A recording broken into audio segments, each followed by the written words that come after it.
ஒற்றை விரலால் ஓங்கி அடிப்போம், வாக்களிப்பீர் இரட்டை இலைக்கு.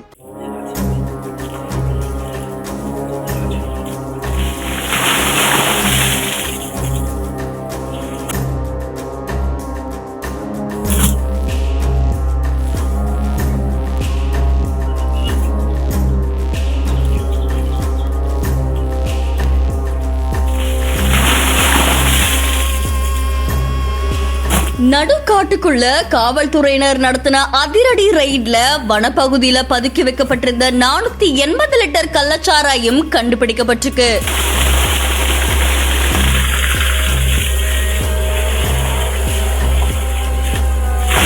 வேலூர் மாவட்டத்துல கள்ளச்சாராயம் காய்ச்சறவங்களை தடுக்கிறதுக்காக மாவட்ட காவல்துறை கண்காணிப்பாளர் மணிவண்ணன் அவர்கள் பல்வேறு நடவடிக்கைகள் எடுத்துட்டு வராங்க அப்படின்னு சொல்லப்படுது. அதனுடைய அடிப்படையில வேலூர் மாவட்டம் அணைக்கட்டு பக்கத்துல இருக்கிற அல்லேரி வனப்பகுதியில கள்ளச்சாராயம் காய்ச்சறதுக்காக பெரிய பெரிய ட்ரம்கள்ல ஊரல்கள் பதுக்கி வைக்கப்பட்டு சட்டத்துக்கு விரோதமா கள்ளச்சாராயம் காய்ச்சுவதா மாவட்டத்துறை கண்காணிப்பாளர் மணிவண்ணன் அவர்களுக்கு தகவல் கிடைச்சிருக்கு. இந்த தகவலின் அடிப்படையில தனிப்படை அமைச்சு வனப்பகுதிக்குள்ள 10க்கும் மேற்பட்ட காவல்துறையினர் போய் சோதனையில ஈடுபட்டிருக்காங்க. அப்ப அங்க லாரி டியூப்கள் மூலமா நிரப்பி வைக்கப்பட்டிருந்த கள்ளச்சாராயங்களை உடனடியா காவல்துறையினர் அதை கீழே கொட்டி அழிச்சிருக்காங்க. துரிதமா செயல்பட்டு காவல்துறையினர் செஞ்ச இந்த செயல் பலரையும் ஆச்சரியப்படுத்தினதோட பல பாராட்டுகளும் குவிஞ்சுக்கிட்டு வருது.